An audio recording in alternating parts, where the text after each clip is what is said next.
thing about hip hop today is it's smart. It's insightful.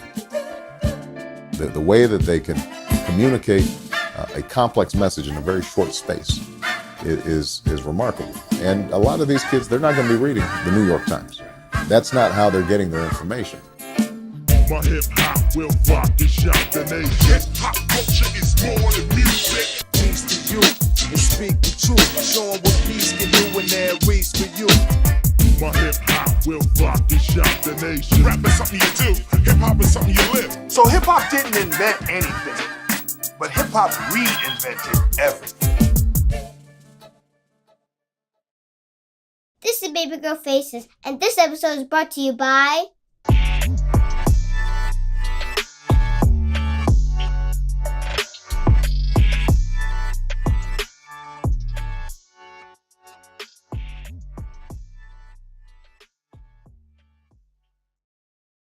Yes, indeed. Check 1, 2. It's your man, Manny Faces. This is Hip Hop Can Save America, the live stream show. Air horn noises that sound like this. What's up, my friends, neighbors, supporters, and haters? Baby Girl Faces would be remiss if she didn't also mention 2 new wonderful sponsors of this program. We'll update all the fancy graphics and all that. But shouts to Andrew W., who's become a member of the show and a supporter and a Patreon. And I appreciate him. And shouts to Dr. Raphael Travis as well, who is helping support this show and make these things happen. Of course, Mr. Dr. Travis was on last 2 weeks ago. I wasn't here last week. I'd been traveling, and I said, this is too much. You're going to have to wait a week for me to come back. But I'm back, and we're here live and direct again for the ongoing new series, new iteration of Hip Hop Can Save America. Now, you also get the interviews with guests that we're going to have on here, like Dr. Travis, sent to the audio feed as well. And then you'll see everything on the YouTube. If you're not watching on YouTube, do me a favor and swing on over there if you can. We want to make sure that everyone's subscribed over there. That's going to be the primary location. I'm doing this on a bunch of, Facebook and I think even Twitch, all of my places that I've stumbled across online. We want to try to consolidate all my YouTube. So if you haven't gone there, go to hiphopcansaveamerica.com/watch. And it basically will take you over to the place where we're doing the shows over there. Subscribe if you haven't to the YouTube page, get notifications turned on. We'll usually go Mondays at 9 p.m. Eastern. That's the main show, but you never know. We might have some pop-ups here and there. I don't want you to miss anything that can help hip hop save America. You know what I mean? So anyway, my name is Manny Faces once again, and I'm the creator and host and mastermind behind this madness that I've been doing for a long time. So I appreciate you checking in with me. We have a couple people coming on tonight that are going to bring some, as usual, the vibe of this show is to provide some insight and inspiration and innovation that has to do with hip hop. Not necessarily talking about, the entertainment stuff or the gossipy stuff or the, whatever might be in the news today, but more so this larger idea that hip hop can actually help improve society and uplift humanity. So with that being said, as you see on the screen, international connections. What does that mean? We got somebody coming on. His name is Farbeon, and he's worked with a bunch of organizations that collaborate country to country through hip hop, right? As sort of cultural ambassadors or a cultural exchange program, right? Educational, cultural exchange from between here and different countries. And I always find that fascinating. This is called Hip Hop Can Save America, but the reason why hip hop can do so many great things is because it has this really great ability to bring people together from different, backgrounds.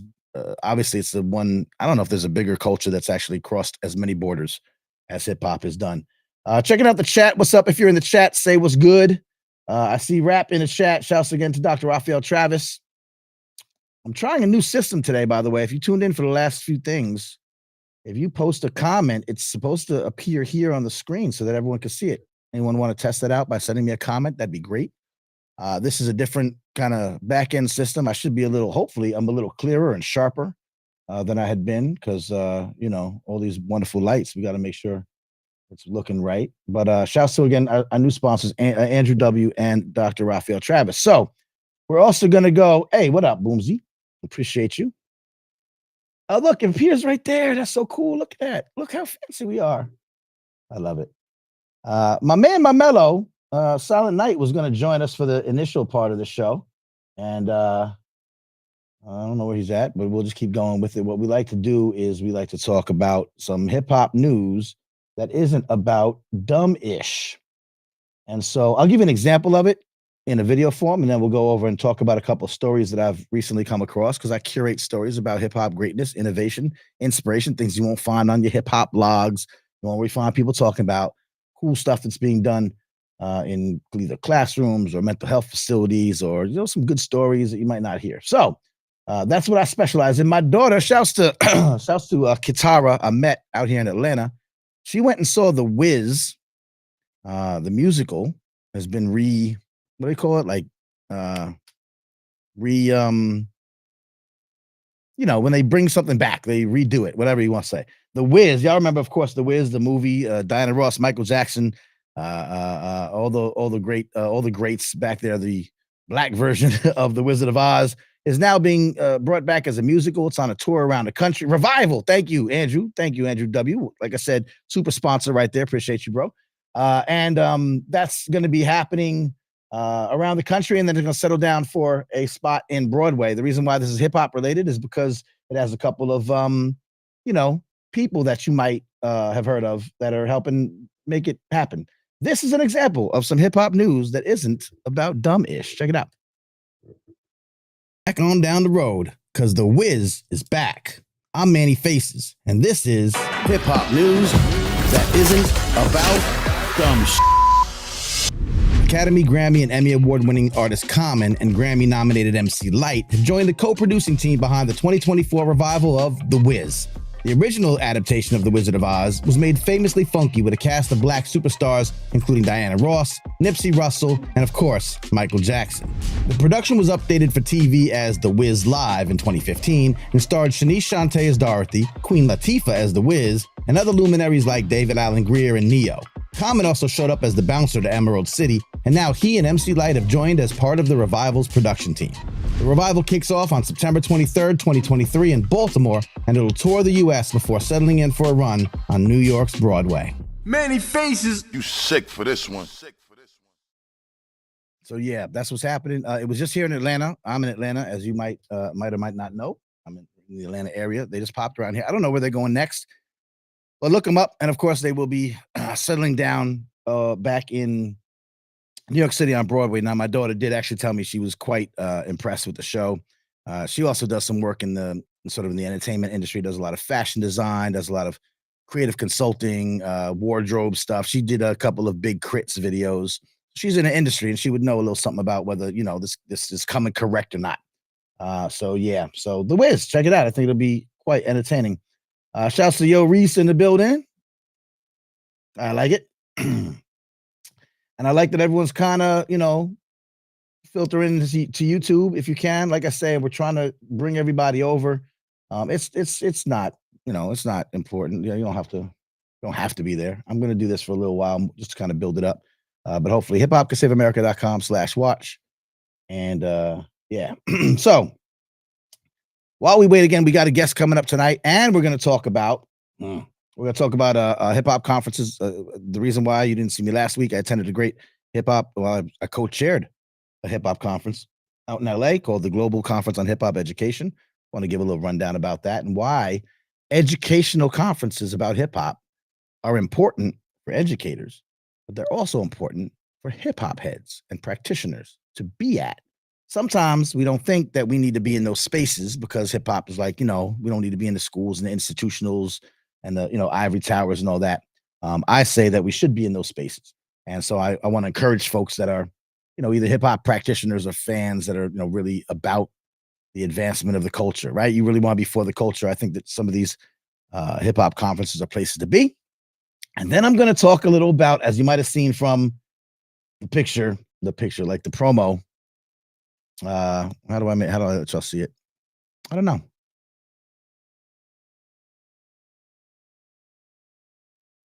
It says what Xzibit and Dr. Umar are missing. And I'll have a little bit to say about a couple of clips and stories that have been going around the internet in the past couple of weeks, where you've had folks like Xzibit, the great MC from the West Side, and Dr. Umar, who is well known and has opinions about a lot of things. Both had some stuff to say about hip hop, and I will tell you why I think they are both way off base. So you want to stick around for that? That'd be cool. Now, let me show you this. Here's a couple of stories and things happening. I don't know where you're checking in from. Let me know where you're checking in from. I want to make sure. Oh, we got a bot. Nice. See, this is why I can't be on Twitch. Leave me alone. Okay, so then what we're going to look at is some hip-hop news that isn't about dumb-ish. And I want to point out a couple things that are happening. These things happen in various places around the country. So if you're not in this area, I'm sorry that, it's not in your area. But, we want to make sure that you're knowing about these things. Bear with me while I work the magic of switching things around because we have just switched to this system. So I hope it's dope. Coming up on November 27th in just a few days, panel discussion in New York City at NYU Steinhardt. This is Women in Hip Hop Media. So you'll hear from some interesting women in the hip hop journalism business, some OGs like Kathy Andoli, who's published a number of books. She did the Aaliyah book. She did the Lil' Kim book. She did the Prodigy book. Kathy Andoli is certainly a documentarian for the ages. And she'll be on this panel talking about, obviously, her experience in the music business as a journalist. Laura Stiles from Hot 97 will be there. Sydney Madden of NPR. Vicky Toback, who published a really great book called Contact High, A Visual History of Hip Hop. This is the 50th year, generally speaking, of the culture. So you've seen a lot of things happening and people publishing books and archival stuff happening in a, whole big reminiscence about the past 50 years. This is a beautiful book of photographs called Contact High. You might want to check that out. She'll be there to talk about her experience as a journalist in hip hop. And Kiara Felton, media director for Republic Records, and Georgette Klein, who's the editorial site director for Double XL. Beautiful thing happening if you're in New York. There's a lot of things happening. 50 years. I've been sending them out. I've been doing all kinds of things, letting people know about these things. If you like this kind of event, depending on where you are, because we've had this information for months now, all kind of different places, things going on. You could feel free to sign up for my free newsletter. It's at mannyfaces.substack.com. I talk about these events all the time. So if you're not in New York, you're not in Atlanta, we've had stuff in St. Louis, we've had stuff in LA, we've had stuff in in Chicago, we've had just all kinds of stuff. I curate these events and share them with y'all. Some other news that I thought was pretty interesting. I'll just keep going on. I flag these things and then I share them in the newsletter, but I also share them with y'all in case you hadn't heard about them. Tupac could win a Grammy. Now, we heard about all the things happening with Tupac's murder and the new revelations and arrests and all that jazz. But what was interesting is that Tupac never won a Grammy while he was alive, and even though he made quite exceptional music. And you might be able to get one now because of the Dear Mama FX docuseries. I don't know if anyone saw this. This was on FX. I thought it was Hulu, but I guess it's FX. Oh, no, it's streaming on Hulu. Okay, that makes sense. So Dear Mama was a really good series. I actually watched this a while back. So, again, if you're not up on this, you get a twofer here. Find out he might get a Grammy for this docuseries. And then you find out that there's a docuseries. So, yay. So if you hadn't checked this out, check out Dear Mama.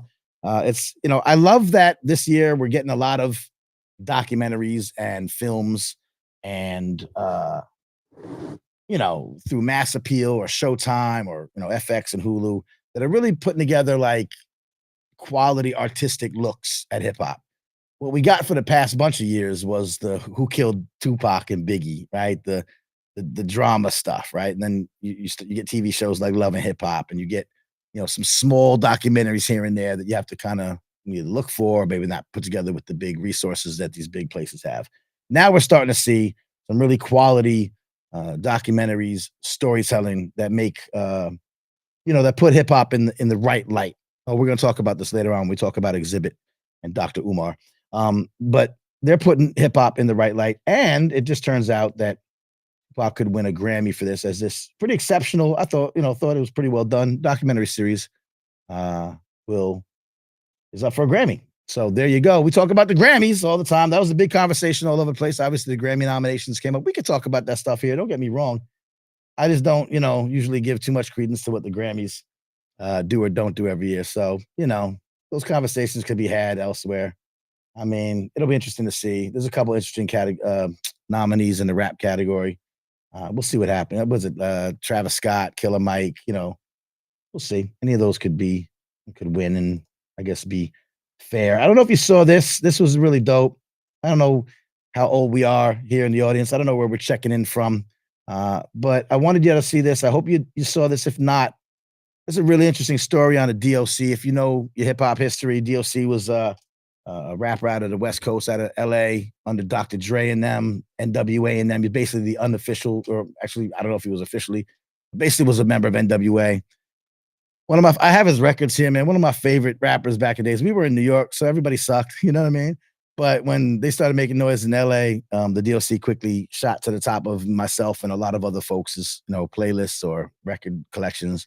And he had a really good, he had a great vibe. He was coming up. He had got into a horrific car accident right when he was about to blow up, right after his first album was released. He was making moves, dope music, timeless music. Car accidents literally crushed his larynx, right? Of all the things for a budding superstar rapper to have to, deal with. You get a car accident and you crush your larynx. That sucks. Peace to the culture up in here.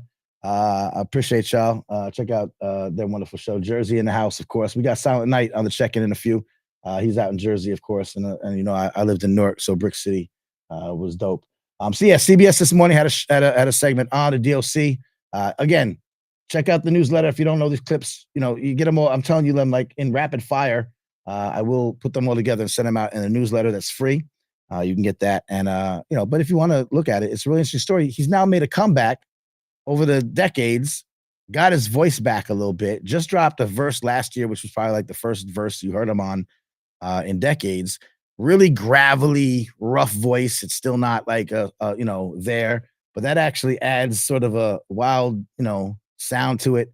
And now what they're doing, and this is interesting, is they're using AI, not Allen Iverson. They're using AI to try to put together maybe make new music using his old voice, but he's in on it. Like, this isn't like some funky thing where he's not in on it. He wants to be a part of it. He says, I want to use the technology to take the lyrics that I write and make it sound like me, which I think is wild. And I mean, I don't know if you can. As we celebrate 50 years of hip hop. I'm hoping you can hear this. I'm not 100% sure. SK, you in the background there? Hold on. Let me bring you in. Can I bring you in? What up, kid? Yep. Hey, man. What's up? What up? Appreciate you checking in. Can you hear that? Can you hear the clip playing? This is a new system. Yes. So I heard the clip echo-ish, and I hear myself by the way. That's not exceptional. That's not exceptional quality. All right, so we're gonna listen. We're just trying to still. Oh, right, because it's got to be on stream. Got it. Stay with me, y'all. Don't go nowhere. No one else is doing this. Nobody else is doing this. You're not gonna give up on me that quick. Stop it. Nobody else is doing it. All right. Do you hear yourself with no echo now? Hello? Yep, no echo now. All right. And do you hear the clip? Hip hop, we want to bring you. Yep. Boom. Good. I just want to play one little clip, y'all, from this CBS morning show on it. I think it's pretty dope. Here as a master MC, he continued to write for and mentor some of rap's now favorite sons. Still, he struggled for the next 30 years with depression. You blamed yourself. Absolutely. That's why I was in that stupor for so long, trying to find my way back to a voice that was never meant to come back. His story, The Doc, is now a documentary, which premiered at the Tribeca Film Festival last year. Why did you feel it was necessary for people to understand your story, your path? That's what life gave me to work with. It features rap superstars Dr. Dre, Ice Cube, and Eminem. Checking it, always getting paid because the rap's sort of a twist between those longtime friends and his former partner of 5 years, R&B singer Erykah Badu, helped him get through that difficult time. Erykah had cleaned me up. Now we know that Erykah Badu had her hand in a lot of folks' lives. Let me jump ahead to what's happening with this AI thing. Check this out. Him to have an opportunity. Fab Five Freddy still making history. AI technology I just felt it was a no-brainer for somebody like him to have an opportunity to kind of bring some music to the world. Fab Five Freddy connected Curry to the AI company Suno. The world ain't ready for this. That's the closest one. And its CEO, Mikey Schulman. We're teaching the machine what Doc used to sound like. We witnessed the early stages in Dallas. When this thing happens, it sounds like a real me. Curry will record music and Suno will use his voice from older songs to make it match what he sounded like before the accident. Aren't there ethical issues here? Of course, I think this one is a slam dunk. Letting Doc recreate the voice that he has in his head that he's not been able to get out there for the last 35 years, I can think of no better use of this technology than that. Curry is living in that hope, but also in the lessons of his life. What does it feel like to be up against that mic? It's still home. You know, I've been doing this since I was 16 years old, but I wanted to be the greatest of all time. And AI might be giving me another shot at that title. I'm the D into the O and the O into the C and the C into the period. Period. Pretty dope. I don't know how y'all feel. AI is crazy. SK, sounded like you, sir, are an artist. What do you think about that? You know, or how have you felt like ethically or, you know, but no, I got you. Slide over there in the corner. I see what's happening. What do you think about that? Like ethically, let's say not use, let's say the two things would be someone like the Doc using his own voice and being part of the process and, or like taking like they did with the holograms, right? Like taking a deceased rapper or someone who, you know, isn't around anymore, maybe taking their words or something weird like that. The difference between those two things in your mind as an artist. The difference, it's a clear difference. Like the dude, I guess the person, CEO or person ahead of that particular company said, this one's a slam dunk. Like clearly, you know, it's somebody like DOC whose voice isn't there anymore and he's writing his lyrics and then using the AI technology to have like his old voice back. It's an interesting thing about that too is like his voice 20 years later will be different than it was then anyway. So I'm almost like, can we make it, or can they make it like what they think his voice would sound like now? A slight difference almost, you know what I mean? That's just a thought that came to my head where it's like, instead of, you know, 93 DOC,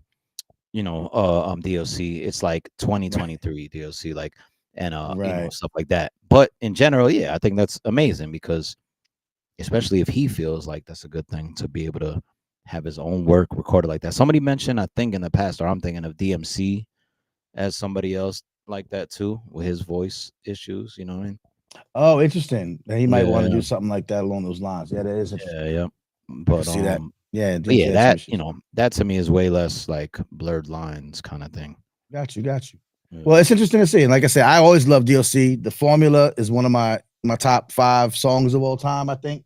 And it's you know, it's just a really wild story, you know, that someone had this happen to him and then like years later might be having a way, you know, to bring that back. So this is dope. That's what's up. So that, again, news, hip hop news that isn't about dumb-ish is what I'm trying to say.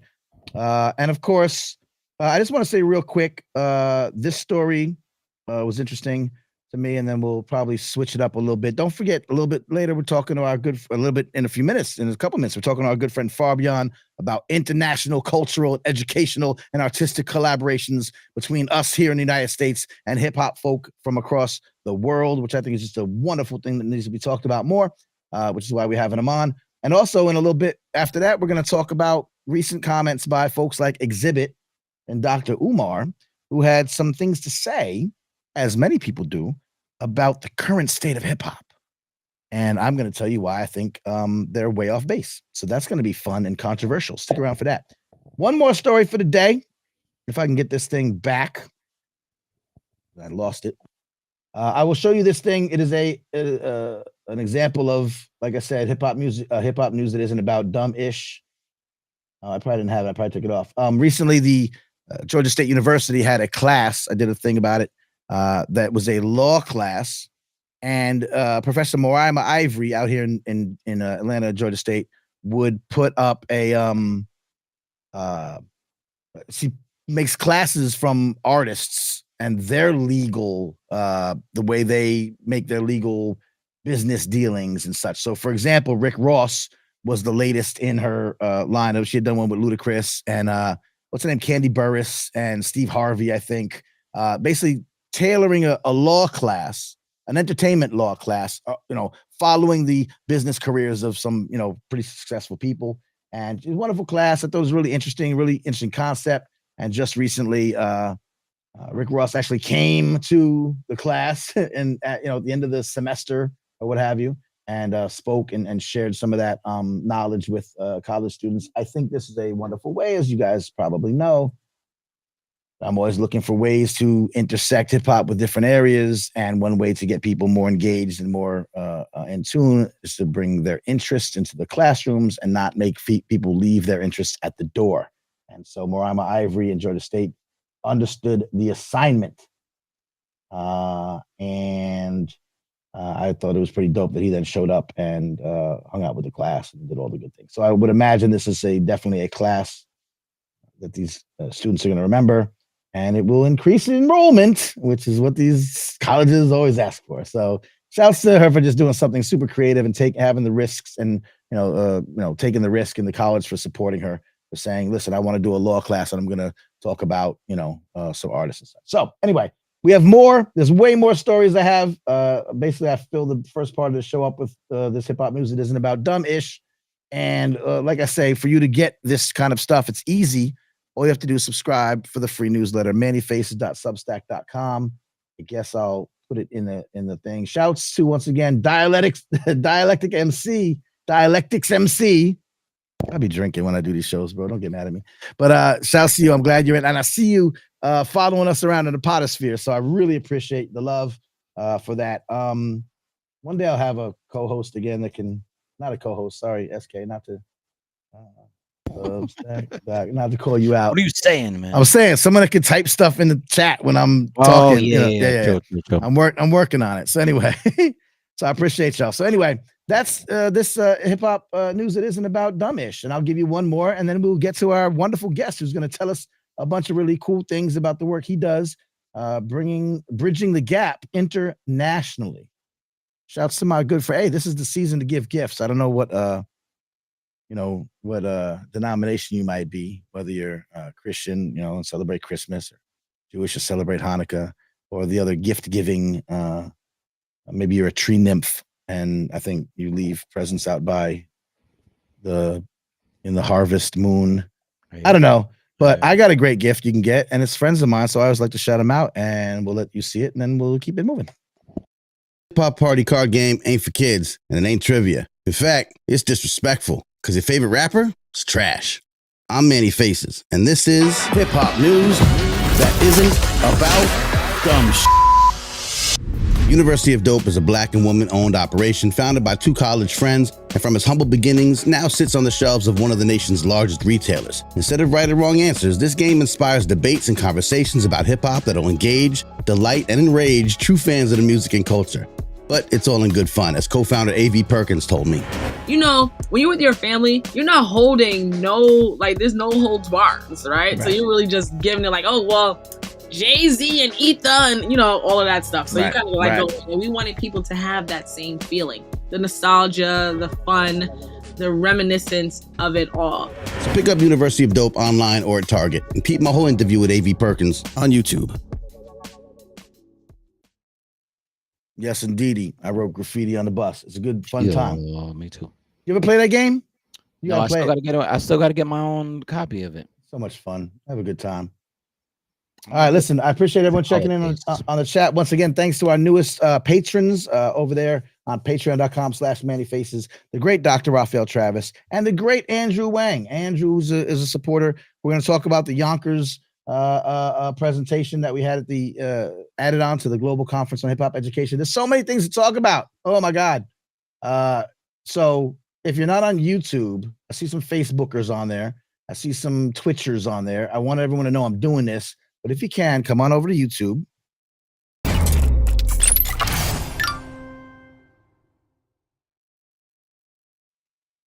Just because I made that fancy graphic, and so I want you to do it. Like, it wouldn't be like, why would I put all that work in and you don't actually do it? Jeez. Anyway, let's cut to the chase. Like I said, first guest of the evening. Well, first guest was SK. Thank you, Silent Night. By the way, Silent Night is a wonderful artist. Please look up his work. Silent Night is busy at Bandcamp.com. What's the Silent Night? Yeah, the Bandcamp is silentnight.bandcamp.com. There you go. The Twitch and the Instagram and the Patreon, all that. Silent Night is busy. Yeah. Yeah, if you know me, you probably know him. We work together on a bunch of projects, but I don't want you to think that he's just some random guy sitting by the pool, fading in and out like a ghost, like he went back in time and met his mother, and now he's starting to like disappear because he blocked his mother from messing with his dad because his mother was hitting on him. It's a whole thing. I don't know. We should make a movie about this. That's just off the top of Manny's head. Like I be thinking of things, man, the crazy things I be thinking of. So, like I said, like I promised, we're gonna talk about international connectivity with hip hop, and no one better. Well, few, but no one better. I'll say that. No one better. My man Farbeon. Oh, yo. Fabian, Farbeon, Saucedo. What's up, brother? Man, I'm good. How am I coming in on that side? You hear me clearly? You sound pretty good, baby. You sound hey, that's what I'm talking about. Wow, this guy's like, hey, I'm Teddy Pendergrass over here. I love it, man. Yo, Manny, I've been watching this entire episode. I caught the replay of the last one, man. Thank you for holding this space to I guess sing hip hop's praises. There's there's always a lot of detractors, and I'm definitely been in this game long enough to have been one of those detractors because you want to hold the culture accountable. But those are like conversations, hip hop 1.0 and 2.0, right? Like I'm on like 3.0 and 4.0. I appreciate that. Which is what you loud. So just I appreciate it, man. I appreciate the appreciation. And I think that's what it is. It's not that we can't have these conversations, but I think we need to expand upon them. And I wouldn't have been doing that myself. This whole thing wouldn't exist if it not for meeting people like you who are doing these incredible things that I didn't know exist. So I don't hold them accountable. I said, listen, people don't know that we're out here doing this work and that these amazing things are happening. And I've taken it upon myself to try and spread that gospel because y'all are busy doing the work. You can't, then always advertise yourself. So it's my honor and privilege to have you on here. I'm just getting my feet wet with the new iteration of the show going live and then taking things and flipping it and smacking it and rubbing it down. But I didn't want to start with lightweights. I wanted to start with, heavy hitters that are doing big work. So I appreciate you taking this time in this season. I know you're running around. So that being said, I gave a little hint that you work with some international affiliations and organizations. You do some work internationally, bridging cultural and artistic gaps. Please, sir, if you would just introduce yourself to the audiences in the way that you wish to be presented to the world. I appreciate it, man. I always say I'm an artist, educator, and agent of change. And my community is a global community. It's a web network community. Web network being these different nodes that are all connected. I started touring by booking tours on MySpace, right? And connecting with the Farbeons and the Rabbi Darksides, or the formerly known Rabbi Darksides, the Sam Sellers and McCalls, who were in the Czech Republic, who were in Berlin, and they were doing educational work too, right? So it's not even that, we had to often there's this people feel it's like this one direction thing, but not like the boy band, but in terms of of how the culture goes, the reality is the culture has been, the real shit is on the global tip a lot of the times, because often there's more space for community social oriented projects. There's more funding even for that type of work in other parts of the world. Good point. So long story short, my community is global. I was on tour in 2000. I finished up a tour with J-Live actually in 2009 with Sam and the hired gun, Mikal. Yep, New York brethren, New York area brethren. J-Live was a Philly cat, and I think he's down in Atlanta now, around by me. I just caught wind of that. I'm not sure if he's there or whatever, but yeah, go ahead. So we're finishing up this tour, and I met a social worker in Berlin that was about to bring a group of New York Berliners to New York who loved hip hop. And his entire thing was like they would watch the hip hop on the TV and listen to it on the radio, and for them it was like hoop dreams, right? It's like kids in the inner city growing up thinking, "Oh, my pathway is basketball, right?" Or, "Well, my pathway is rap," Right. but it was like they were unaware of what the reality was in New York City. He's like, I'm gonna bring them to New York and show them what the Bronx is really like, right? It's almost like scared straight, son. Right. So they came, and when he was coming, I was like, yo, man, let me help you out. I will book workshops, I'll book a gig, I can get you into Scratch Academy. I just pulled all my resources together to kind of do as much as they can. Year later, we had funding for me to take a group of 10 young artists from New York to Berlin. And so that was kind of like the start of my international educational work, which has snowballed into me being able to do, State Department funded, US Embassy funded work, which has its own challenges. And, there's a lot we can talk about on that front, particularly even in today's day and age, like doing this work funded by the US State Department is. That's interesting. We've had Mark Katz on here to talk about the Great Next Level program, which I think you've been a part of as well. And the dichotomy thing that well, I when I first started doing the work, I had to go back and study, right? The great jazz masters, is because this all stems from the jazz ambassadors, right? So it's like to look at cats like Dizzy Gillespie and Duke Ellington, Louis Armstrong, going across the world in the 50s and 60s, right? Representing the U.S. government. And ultimately, they're not representing the U.S. government or U.S. foreign policy. They're representing themselves, as Americans, and with an American perspective, and with a great talent, and that creates that person-to-person diplomacy, right? Which can just like really create the mutual understanding. But luckily, along the way, I made contacts with American Voices. American Voices oversees American Music Abroad. They oversee Arts Envoy, which are pretty hefty State Department funded programs on the federal level. American Music Abroad sending American bands of different genres across the world to places where they may not have as much contact with Americans, and particularly with American craft and culture. So I was a judge for one cycle, and I told now my homie, my colleague John Ferguson, I was like, yo man, I got a passport, I got a rhyme book, give me a mic, and like I'm ready. And he laughed. He said, you just never know, I may call next year saying there's a ticket to Saudi Arabia with your name on it. And I was like, well, I'm ready. And within the year, I was booked to do my first Yes Academy in Thailand, in Bangkok, Thailand. Not to cut you off, go ahead. Because so I want folks who are not necessarily familiar with these programs to say, okay, wait a minute, what does this look like? You're taking kids from the Bronx and put them on a plane like a field trip, like a high school, senior trip, and you're going to Berlin, and then like what's happening there? What have you set up, or what has the organization set up? What does Yes America have set up? So what does it look like?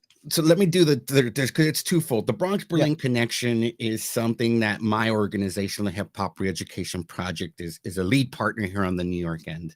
That project in particular is about creating cross-cultural relationships, partnerships.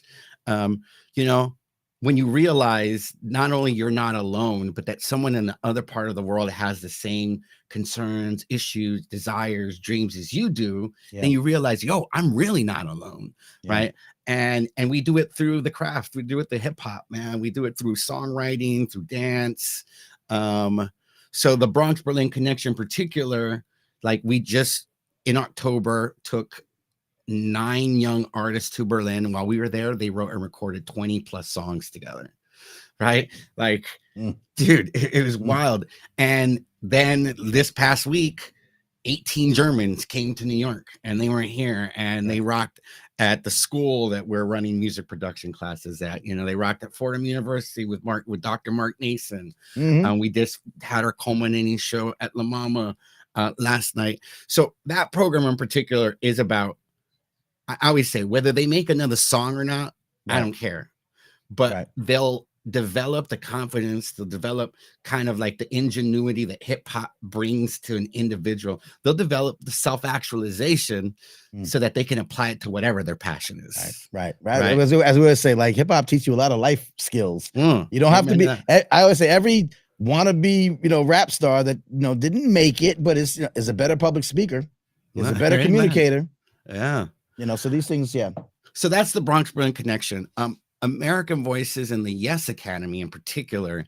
So American Voices oversees the State Department grants, but John Ferguson, when he started the Association for American Voices, envisioned using the craft to help develop sustainable strategies for artists in other countries to be able to become artists, working artists. Okay. Right. So, I would say Bronx Berlin Connection, definitely on the German side, is more a social work project.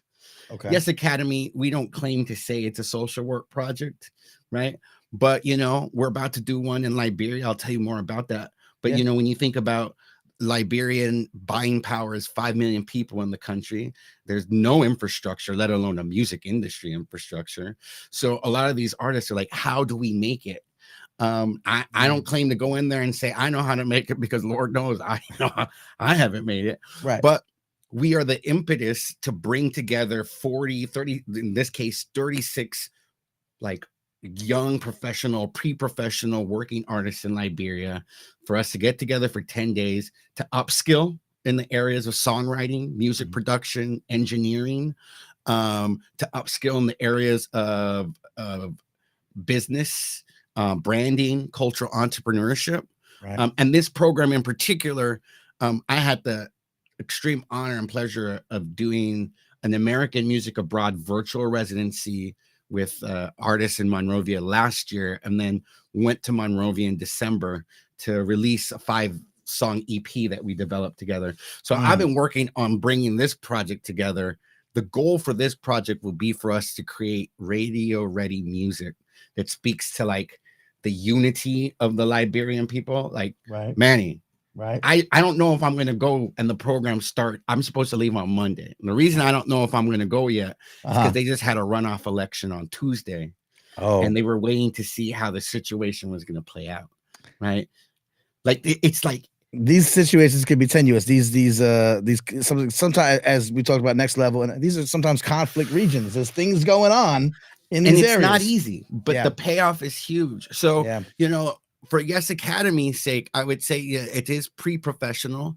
Right now we're going over our final list of 36 artists, and there's definitely like 2 or 3 MCs that I say they aren't up to par with some of the other artists. But I'm like, yo, I'm a good rap teacher, right? Right. I'm like, come into my class and they will level up.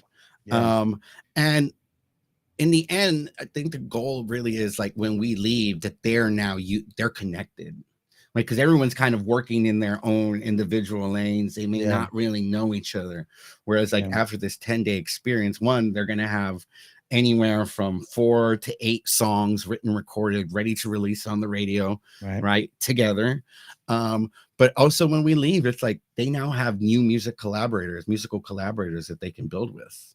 Give me, that's I was gonna say, like, what is one of the larger benefits? Obviously creating music, creating content, it's such a negative connotation these days, but you're creating things, and being creative is good. And if you're in this business, or if you want to be in this business, you want to learn some things. And I know that you're not the type to go and say, this is how you do hip hop Liberia, this is how you do hip hop, Berlin. It's more like, okay, let's work together, let's cross these cultural, it's all about, Rabbi and I talk about it a lot, Sam. Yep. But it's about the pedagogy. It's about pedagogy, right? Okay. It's about the process of teaching and learning. Yeah. Right. It's about praxis, reflective action. Right. So when I go there, I learn way more than I could ever teach. Right. But I go in there ready to learn more. And Right. it's also cultural diplomacy. So, you know, it's not even about the songs that we write and that we release. Though for me, I'm like, yo, if we're gonna do music, we're gonna do it to this level, right? We're gonna, It's gonna we're be gonna drop really some bangers. amazing Yeah, stuff, yeah, right? right. We're not here to play. But in the end, like, you know, I'm working. Kayla Milady is going to be one of the teachers. She's coming out to Monroe with me, and another homie of mine, Chris Hill. He's a phenomenal multi-instrumentalist, one of the best guitarists I know. Right. And we've been doing meeting kind of like every couple of weeks, and a lot of what, you know, we get caught in the like, well, are we going to have a projector? Are we going to have, like, there's all these things, like, are we going to have this? I'm like, I don't know what we're going to have. I don't know. Right. I know that if we have a classroom and bodies, we're going to do something amazing. That's it. That's how it goes. Right. That's and hip-hop. I know that ultimately the goal in cultural diplomacy is to create some sense of mutual understanding. Everyone should leave that space enlightened, you know, just more aware of possibility.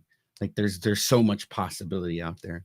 What's one of the like the examples of that in like real life, like an anecdote, a young person that you worked with that sticks out to you, like, wow, this is why this works? I'm sure you have several. Yeah, man, there's so many rock stars. You know, I got to shout cats like AQ Flow in Indonesia. I met him in 2015, and in Bangkok. And this dude is like an amazing producer, DJ, MC, and he's become my, like, he calls me his shifu, right?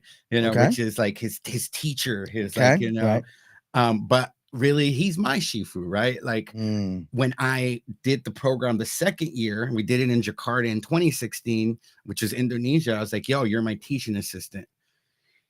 Years later, 2020, right before the pandemic hit, he got US Embassy funding to bring together 25, 30 people in his area of Indonesia to do an academy that we've been doing. Come on. So now he's like doing it himself in Indonesia, you know, spreading the culture, spreading the love.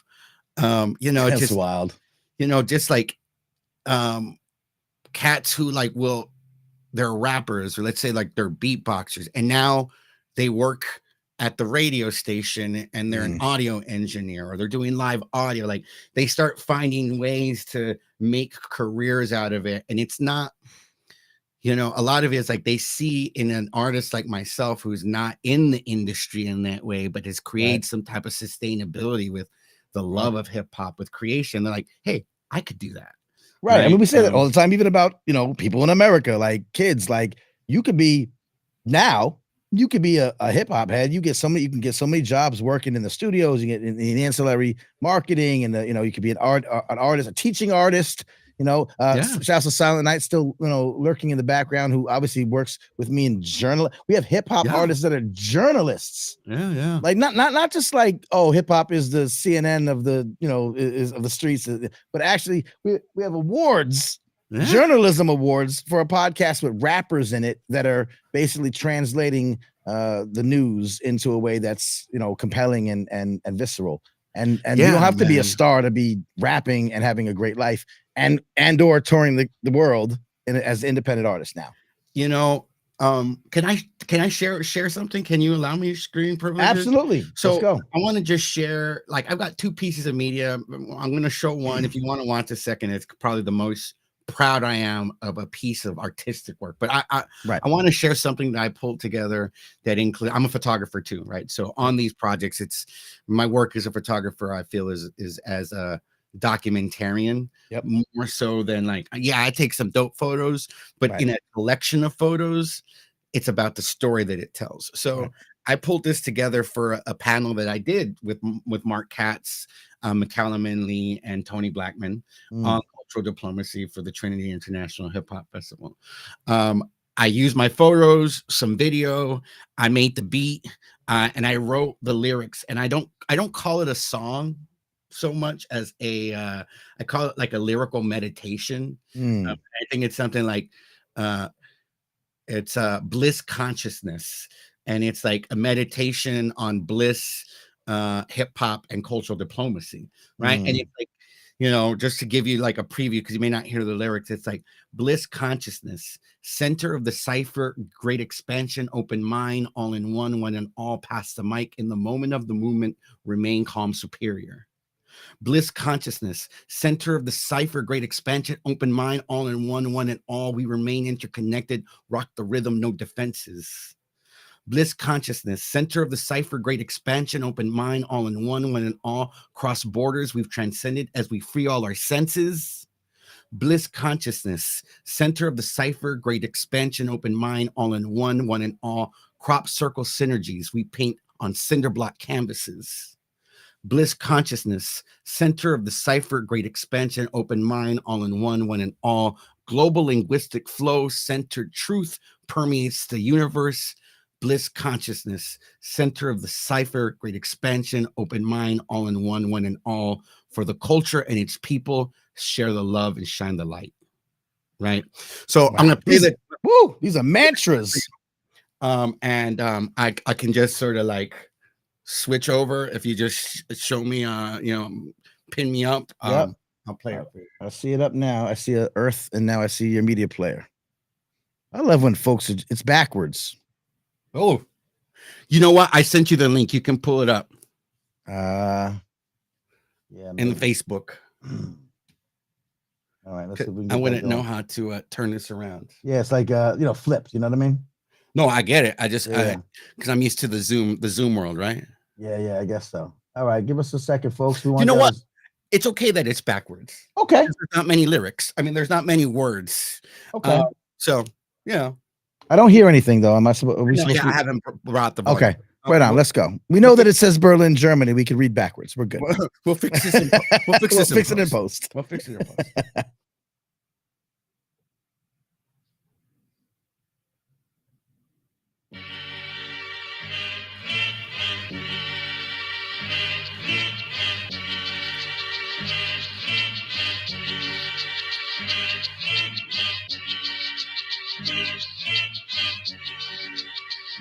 Cape Town, Iraq. Bliss consciousness, center of the cipher, great expansion, open mind, all in one and all, pass the mic, in the moment of the movement, remain calm, superior.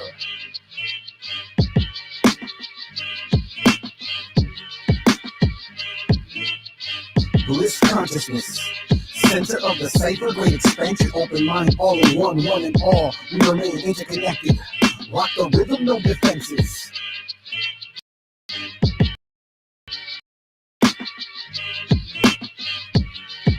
Bliss consciousness, center of the cipher, great expansion, open mind, all in one and all, cross borders, we've transcended it, as we free all our senses.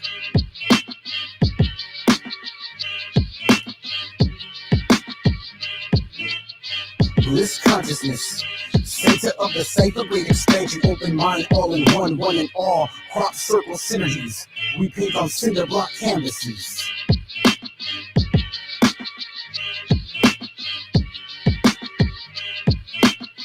Bliss consciousness, center of the cipher, great expansion, open mind, all in one and all, global linguistic flow, center truth permeates the universe.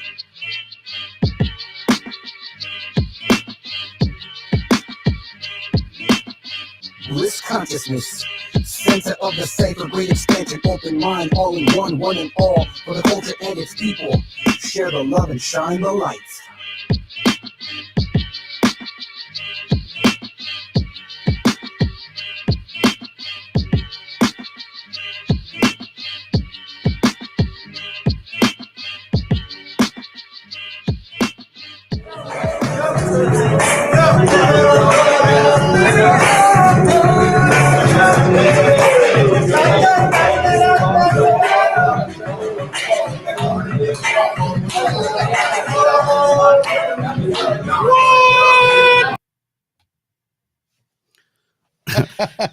So, that last cipher was in Erbil, Iraq, right? And in those so I always start off with like smaller ciphers, and I was like, when I change the beat, we're gonna change up. Yeah. And in those ciphers, you had people like rapping in Kurdish, rapping in English or singing in English and rapping in Arabic. And if you know anything about that region, like language is very political. It's very like charged. Right. But in that space of the cipher, man, like people are just vibing regardless of what language you're spitting. So like, I said like off the bat. I just said in the chat, like, what other social cultural movement can cross all boundaries and borders more than hip hop? And of course, also in that way, bring people together that might not normally be together. I won't tie this into anything that might hypothetically or not be happening out in the world today, you know, but obviously we see that. Obviously, you can't just, you know, all right, Israel Palestine rap battle, let's go. Right. Obviously not. But I think what we're discovering through your work and through others that do this kind of international collaboration, especially conflict regions and learning these lessons, is that there are ways to, there's an ethos, there's a DNA that hip hop has inherent in its nature that we're tapping into. I don't say using, it's a bad word. We're tapping into and sharing with other communities, and you see it working. So somewhere within the culture that we love and the artistic and, you know, and social and cultural bonds that we can form is some of the answers to some of this stuff. Is that profound? You know, I sometimes say too much. Yeah. Well, no, I mean, I don't want to say, I'm happy that you make it that grandiose. And I know. I'm very, sometimes I'm like, I feel like, and this can be considered blasphemous in some circles, you know, I feel like hip hop is an empty form. Okay. Right. And what I mean by that is you can put whatever you want into it and make it your own. Right. So like it's in its structure, it's in its in the genre, it's in the elements, you know, like for it to be authentic, you have to bring yourself into it. Fair. Right. Yep. So like that is what that thing is. Yeah. So like right. Yes, okay. It's the term black box. You know, it goes in, something happens, and it comes out as this thing, and you know, it's that magic that happens when it's thrown into a hip hop crucible, right? I mean, it's in the remix, right? It's in the remix, yeah. Right. You know, it allows we are given the opportunity to take something that's been out there and then redo it, and also like, you know, Russell Potter talks about how like when we talk about like, because you know, back to those 1.0 conversations, you know, hip hop being this, that, and the other. It's like, well, whenever hip hop is reaching that point, it kind of eats itself, right? You know, it like remixes itself and it puts out something different and something new. I don't think it can ever truly be, you know, I'm not saying it hasn't been actually, I get in a lot of fights with some cats who will adamantly argue that hip hop, there's no good in it, right? Or and these are hip hop loving cats, 100%, right?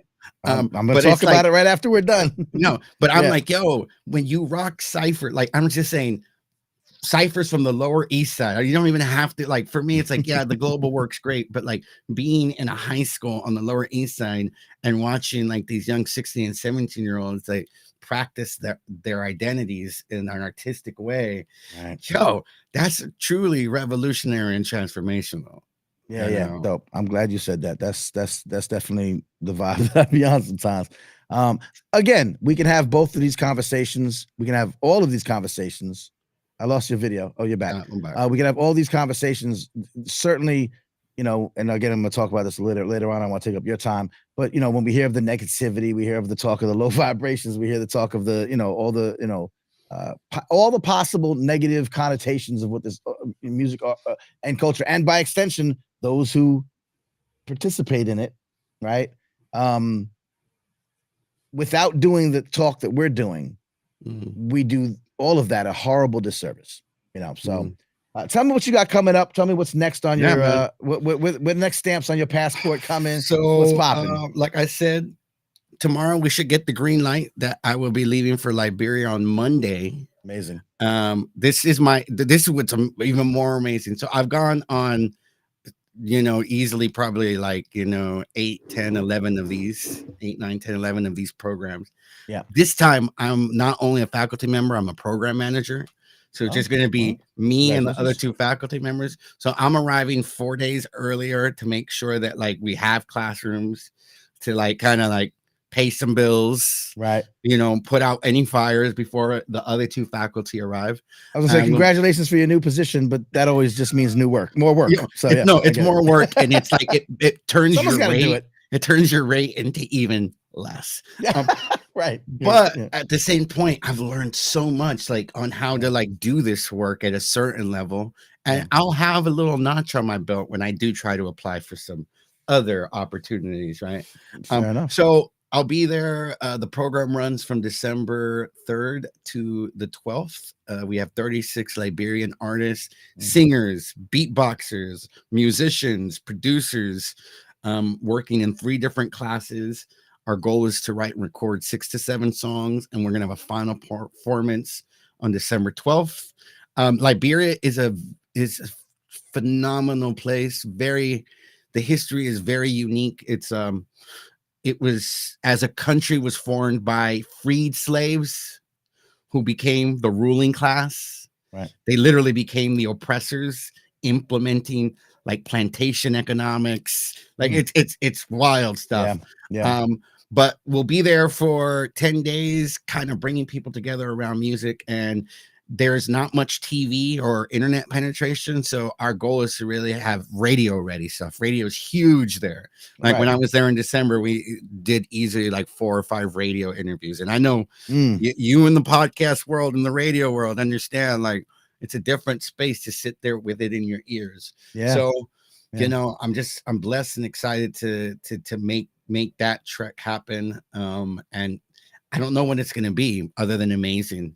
And then I look forward to getting back on December 14th because I've been in Berlin and we had the Germans here, and now Liberia. It's like when you get back, then I'll be able to rest. And then next semester I'm back at NYU teaching my hip hop theater class. So that's also something to look forward to. Yeah, well, come back and talk to us about Liberia after. We'll give you a little break. Come back in January maybe. I'll be off and on during December anyway. We're getting our sea legs back, but you're always welcome to come on and tell us about what's going on. Let me ask one final question. Yeah. Well, 2 real quick, 1 and then 2. What do I'm always looking for ways that like the average, it's such a terrible way to say it. So I think of better words, but like the average, hip hop lover, the person watching this recording, saying, man, I love hip hop. I love where it's going. I love all the ways that it can be used in all these different ways that I never thought of or never heard of. And thank you, Manny. Thank you, Farbeon, for letting us know that these things are happening. In relation to what you all do, and it may be as simple as, hey, some of these, organizations need funding. Can you put a couple dollars in, or can you spread the word? What can people do to say, I love this, but this touches me in a special way, the work you're doing? What can regular folk do to help? Definitely raise awareness. I mean, we live in a world where like it's hard to break through the general hum of everything that's happening. So like that's the world we live in. So like helping obviously spread the word. I would say also like understand that like hip hop didn't end in the 90s, or like understand that like there's really dope shit out there right now. Like the real hip hop didn't go away. That's why I say I use the term true school, right? Like it's not old school, it's not new school, it's true school, right? When you hear something that's happening, like you hear, and it could be a blend of both. Like stylistically, the new, like there could be new school things that are true school. They don't have to, not mutually exclusive. No, 100%. Right. And then funding, sure. Like, I think it's all about platform building too. So like, if you have an opportunity to hire a DJ for an event, pay them what they're worth, right?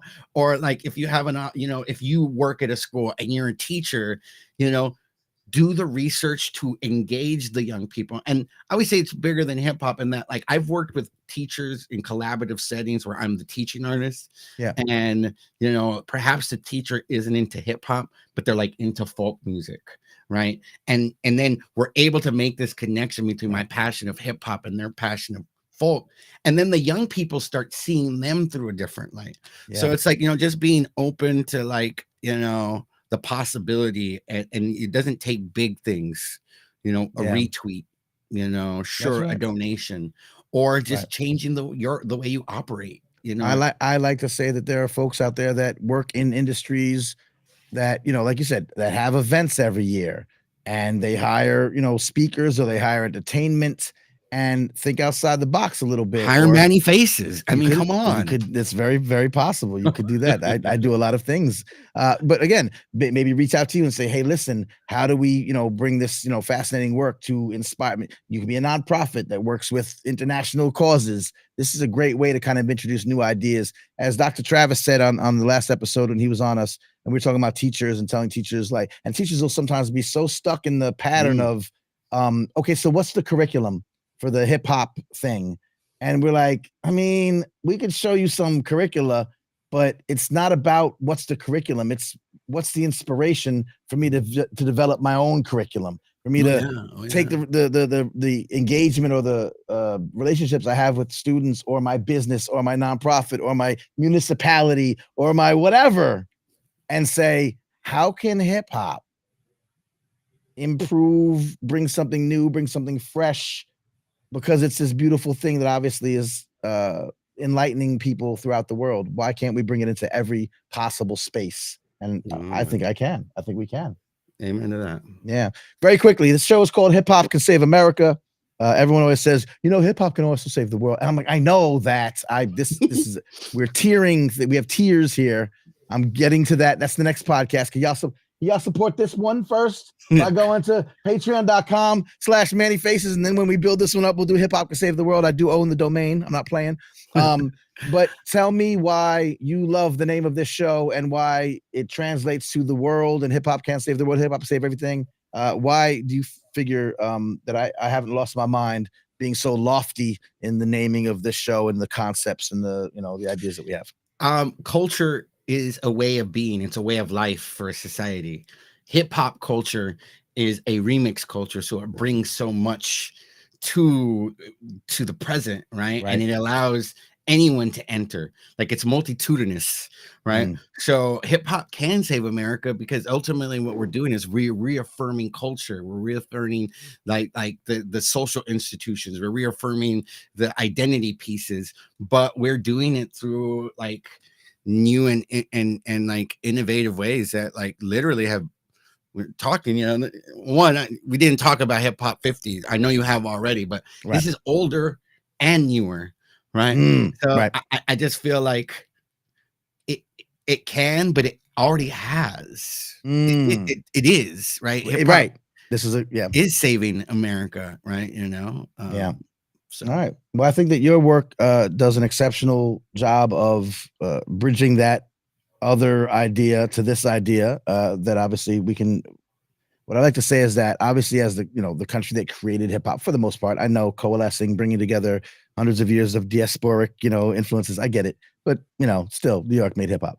But at the same time, we have a lot to teach the world about what we did and what we created. And as you know, the world has just as much, if not more, to teach us in return. And what we and sometimes our greatest export in many ways should be our greatest import, in how it's been remixed and how they do things overseas and how they look at their art, how they're more politically engaged through their art than we tend to be here.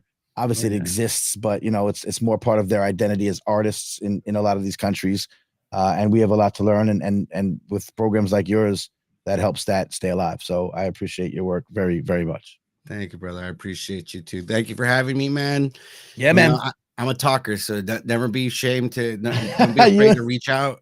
You and me both. Farb, tell them how to reach you directly so that if they have any questions about any of the initiatives you're working with. www.farbeon.com. We'll send you to a link tree that gives you all my contact information, my Instagram, Farbeon, Farbeon. Google that. There it is. You'll find me. Like that's it. There's no other Farbeon. You understand the assignment, and yeah. All right, my man. Thank you so much. I appreciate you. Please give love to the fam and all the folks that I know that that we work together with, and we'll talk again soon. All right, man. You have a good rest of the show. Peace. Right, peace and love. There it is. My man Farbeon does so many things. What a multi-hyphenate and a multi-international man of mystery that puts out amazing projects, works with amazing organizations, and really adds to that idea that hip hop can not only save America, but could quite potentially save the world. I love his programs. I love learning about them. I wish I could see them in person more. But as you know, many times he'll have local exhibitions of this in the New York area. So stay tuned. Follow him, Farbeon.com, and check out all the things that he is doing. Once again, this is Hip Hop Can Save America, the live stream show. I can't believe we're doing this. We're pulling this off. This is fantastic. Super dope. I didn't add oh man, I don't know. So listen, I want to give us a break. Give us a minute. Don't leave. That would be very rude. But I want to give us all a little bit of a quick respite so that we can maybe use the bathroom, whatever the case. I want to talk about, this is very important. We've seen some commentary recently by some real platformed folk like Xzibit and Dr. Umar, who speaks about a lot of stuff. And they've talked about how hip hop is bad. Some of y'all may be watching and saying, hip hop is bad now. I don't care what you and Farbeon talked about. That's bull crap. And it's bad and it's negative and it's destructive and it's tearing us apart and everything sucks now and it used to be better and all of the things. If you're one of those people, stick around and I challenge you to jump in this chat room and come at me. But if not, we're going to talk about why that kind of talk, although having some merit, is ultimately dangerous and does a disservice to the music and culture that we all love. Give you one quick tidbit here. I want the other video to load. It hasn't loaded. Can I tell you something?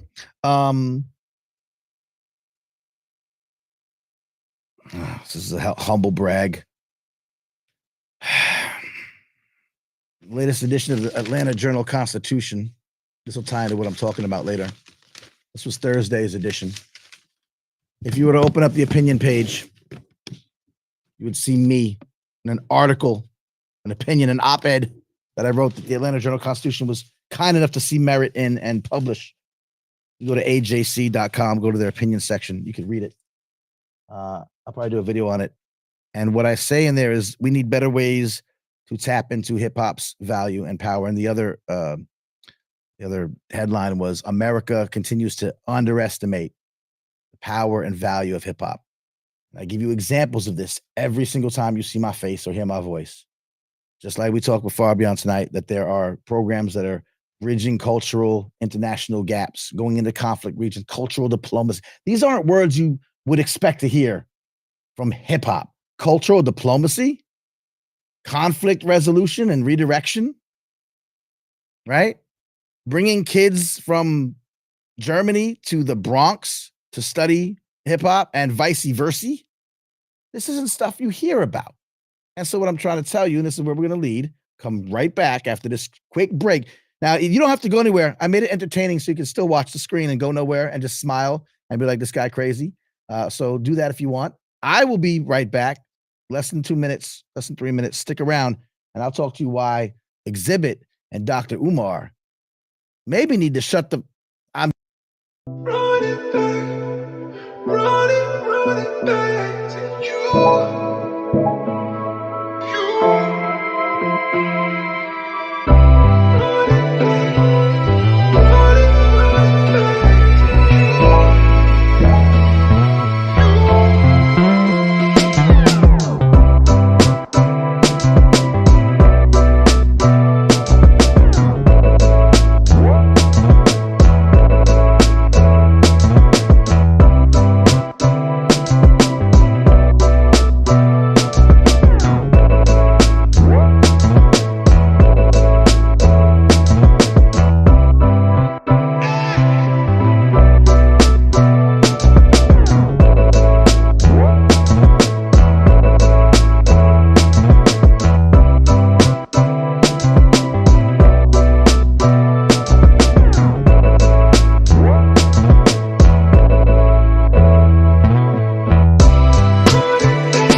Yes, indeedy. I wrote graffiti on the bus. Shouts once again to Farbeon, coming through Farbeon.com. Check out all the great work he's doing on the international tip. Shouts to some of the brethren we mentioned.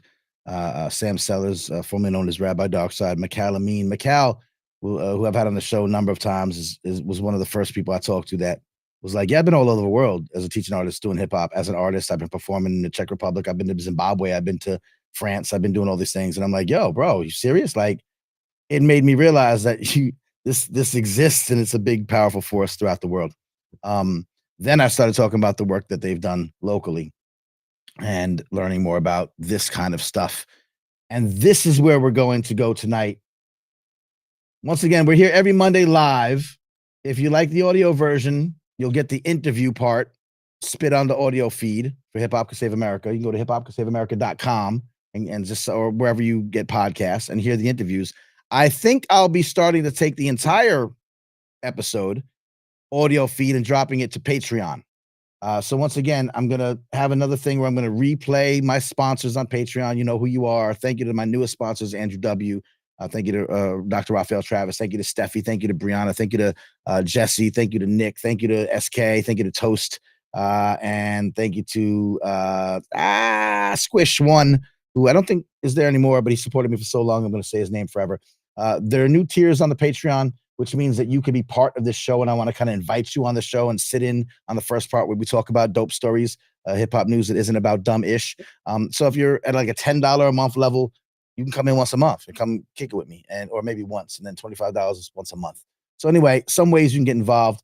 But what I think I'm going to do is for any level Patreon, I'm going to take this whole thing. So if you can't sit here and watch it, which is the coolest way to do it, but if you can't watch the replay on YouTube, which is the second coolest way to do it, but you want to hear it in your ears as you're going about your business, I will have, I think, the full audio thrown down to the Patreon feed directly. So patreon.com, just another, I'm trying to give you whatever I can. You want stickers? Like, what do you want? I try to give you more. Just Patreon me. It helps. All this stuff is ridiculously tough because I don't get sponsorships. I'm like, to my own detriment, I'm fiendishly independent. I don't want to have to answer it, but a little secret between us. There was a big organization that, you know, I either caught their eye or they caught my eye, and they were like, hey, maybe your podcast would work on our podcast network. You know, you're doing a thing. It's cool. It kind of aligns. And I'm like, yeah, maybe. Let's talk. And I never talked. I never went back. I don't know. I'm so stubborn. I'm like, I should reach out to these folks. Maybe I should be with them. I don't know. I don't know if I'd be affiliated. They're so big. And what if I want to talk ish about them? Because sometimes I talk ish about people in the industry. And let's just say that someone who, I don't know, kind of owns that big media organization was just in the news, something lawsuit, something settlement. Anyway, so so for those reasons is why I stay independent and I try to do it all myself. And though I make money making podcasts for other people, if you need podcasts done, I'm your man. But nobody pays me to do this. So whatever you see me doing, Baby Girl Faces is like, you know, Dad, she's asleep. I'm just kidding. She doesn't say that. But anyway, help me out. I'll try to give you perks to make it worth your while. Now, this is something I want your opinion on, and maybe I'm just going to rant it, and this is for the world to see later. But I have a big problem when I see people talking about hip hop as if all there is negativity. We've been having these conversations, Farbeon hinted at this. We've been having these conversations for years. Before us, older folk lamenting about the current state of hip hop and mumble rap and, you know, rapping over your vocals and how the music sucks and the culture's gone and everything's garbage. They were saying that about us. And when I say they, I mean usually, you know, unattached folks, unattached to the culture, white people from everywhere, the C. Dolores Tuckers of the world, maybe the Reverend Calvin Butts, not always just white people, but, you know, people from an older conservative lens. We're trying to squash hip hop for many, many years. We could talk about 2 Live Crew being sued for obscenity, going to court and changing the trajectory of what could be considered free speech musically. We have a history of this. Hip hop is wonderful at this. It's the ultimate speech platform when it comes to music and art. And that sometimes means you're going to get speech, you're going to get music that isn't in alignment with however you want to live your life, or however you want your children to live your life, or however you want your communities to live your life. We talk about this as negativity in the music, right? Death and violence and drugs and misogyny and all of these things. And we hear many people, we've all done it. We've all bitched about it at one point in time. We all do it, especially us older heads. Then we start talking about the younger heads as if they don't know how to do music. They're all stupid. They're all garbage. And we start doing to them. We do it with love because we want to see our music and culture. We're purists. We know how it was. We felt nostalgic. We know how it was when it was dope and it was creative and all that stuff. But we fail to understand that for them, it's just as personal and just as part of their being. And when we dismiss their being, number one, we are doing damage and violence to our children. I don't care how you say it. You're harming them by dismissing how they see the world. And I've talked about this a lot. I've said we can get lessons about how to deal with our children through the music that they listen to, through the artists that they relate to. We don't relate to those artists, but they do. Old heads make a joke. I say this all the time. Old heads make a joke like, and I'm not saying old heads disrespectful. I'm an old head myself. I get it. If y'all listen to me, you feel me. We used to rap about selling drugs. They all rap about taking drugs. And I'm like, okay, as if one was better than the other, A. And number two, if my child, my young 16, 17-year-old kid is connecting to an artist because of their self-medication habits in the songs or their depression or emo rap, the things, the feelings there. And the older folks make it sound like that's soft. And I'm like, listen, man, I'm not here to say I'm a hard rock and my son is soft because he's listening to emotional music, King Cudi, and he's listening to Mac Miller and he's getting all, in his feelings. I'm like, yo, I don't understand the music. I don't understand what you're dealing with, but maybe I want to take you to a therapist. Maybe I'm not going to just sit here and tell you that your taste in music sucks. There are lessons to be found in what our kids listen to. Even if it's negative, even if it's destructive, even if it's death and calling out people like drill music has been accused of. So I'm saying that all these things exist at the beginning of what I'm saying. I think that if all you do is talk about these aspects of hip hop music and culture, which is vast and doesn't just revolve around those things, I kind of expect that you're somebody that doesn't want the world to know that hip hop can be used in schools to engage young people and increase their interest and increase their academic output, because that's been done. We got receipts to show that. I would think that you don't want the world to know that hip hop is being used in mental health settings, as we talked about with Dr. Travis last week, and I've talked about with a ton of people on this show, to help uplift children's lives, even if it's, let's talk about this music that I hate, but why do you connect to it? And now I have a way of understanding how you look at the world, and now I can help you look at the world better, right? We talked about this with Dr. Travis last week and a bunch of other folk. They don't want you to know that there are actually political groups or political activism groups or community organizations that are helping people understand how the political machinations work, how the systems work, get you to vote, right? They don't want you to know that hip hop can help people do that, right? I've talked about Bettina Love, Dr. Bettina Love, who just wrote a great book about school abolition, that you should check out, Punished for Dreaming, how school reform punishes Black children. I'm paraphrasing the subtitle, but it's an amazing book about how the schools aren't taking care of, young Black folk in particular, but certainly probably young Hispanic folk and young poor white kids either, but specifically young Black children. And that school reform, all these reforms are actually causing more damage. Hip hop, that's a hip hop person. Bettina Love is a hip hop person. She's been doing hip hop education intersections for decades. So if you want to better your education system and get your children better prepared to tackle the world, if you want to get them, she also has a hip hop civics ed curriculum that she built. I'm saying all of these things, and I could go on for hours. I would think that if you don't want people to know that, and all you want to do is regurgitate all the negative aspects of the music and the culture, that you're actually not helping and that you're trying to harm and go against us. Because that's what I hear from politicians, white folk, largely in positions of power. Every hip hop ed teacher or person in education would be like, I tried to take this program to the Board of Education and, they pushed back. You see what Moms for Liberty is doing. They're never going to let these things into schools, but we know that they help young kids, and particularly young kids of color. We know that this happens. So if you're not advocating for that, two things. Either you don't know about it, which is perfectly fair and perfectly fine, or you're like an agent against it. Because as I've always said, hip hop's really good at community. It really isn't. It's going to be quite a different thing when it learns how to become constituency. And when we talk about the dumbing down of the music, the dumbing down of the culture, that's because we always say there's a plan, there's a ploy, there's a plot to dumb down the music so that young, particularly black folk, but young Americans of all races and colors and creeds don't get the knowledge that used to be on the radio. So if there's a plan and a ploy, and all you're doing is pointing out the negativity, then I wonder if you're helping that ploy, unintentionally or intentionally. And I say that because we've recently seen a couple of things in the news, in the blogosphere, in the hip hoposphere, right? Where we've had, this is weird. I was on a roll and then I don't know where the thing is I wanted to play. Where we've seen this.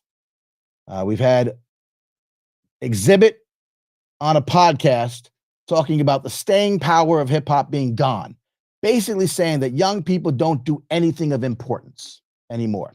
And so we're, again, throwing out the hip hop baby with the mumble rap bathwater, and you're downing everything that comes out of these young people's mouths. But it's funny, Kendrick Lamar won a Pulitzer. And there are people who are doing innovative music. I've talked about like folks like Earth Gang, and I've talked about other young artists coming up, and doing these things. Tierra Whack. There are people that can spit fire, making dope music. It's just not your thing. You also don't know that these artists are becoming teaching artists. So all these little combinations, intersections are happening. And when you don't know about these things, but you speak on them on big platforms, especially big platforms that go out to an army of folks who are unconnected to the culture, white people, other people in positions of power, all you're reaffirming is that hip hop is deadly and dark and venomous. And we know these things aren't true because, like I said, all of these things I said can help people. So why are you on the podcast? I would give anything to see the new artists be a little more comprehensive. I was just gonna ask, where rap is now. Are you okay with this? I mean, it's definitely changed so much. You have like the mumble rap stuff, and you have like all the new stuff. Like, you've been in the game for so long. Where do you see that? Where do you see it going? I think the education system has failed us. You know what I'm saying? Like comprehension is ironic because I'm telling you that hip hop can save the education system. And here, this dude who I love Xzibit. Don't get me wrong. This is not, I'm no hate to this one particular person, but he's about to tell you how the education system has failed us so bad that young people are making rap that's incomprehensible. Not true, because we're talking about a small subsection of rap that might be on the radio, I guess. And not only that, I have a whole thing where I said most of the rap that people listen to on the radio isn't the rap that young people listen to on Spotify or YouTube Music. Most of the top, most played things on YouTube Music aren't even on the radio, but our kids are listening to them. So the only exposure that a lot of these folks have is whatever they're catching in a whiff going by. They're not actually finding a way to check for new music, check for innovative new artists, because they exist.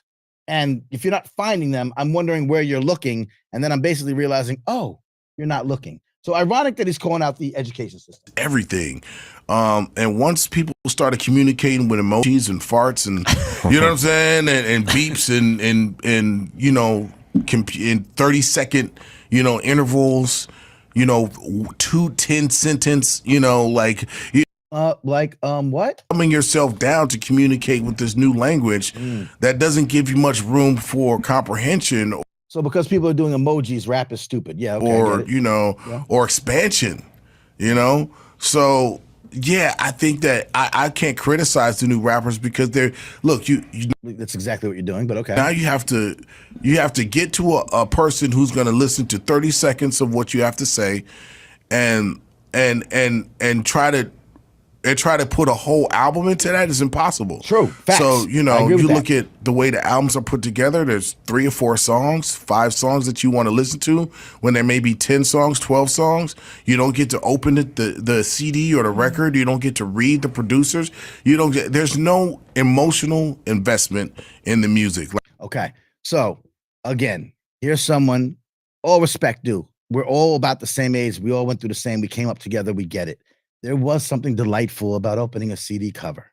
That does not equate to there's no emotional attachment to the music. We just talked about how emotionally attached. You can't tell me that people wasn't emotionally attached to young artists. Again, what I say before, like Cudi and Mac Miller and Juice WRLD, and like I'm talking about and now I'm mentioning ones who've died, right? But have also like tapped into something in our young people that we never had in our music during those years. And that's just the people we know about. You don't hear him say, this is the bottom line. You don't hear him say, I wish that we had more artists like Bing Bong Bing. And what they'll most unimaginably do is they'll say Kendrick and J. Cole all the time because they've never gone farther than that. They don't know any deeper than that.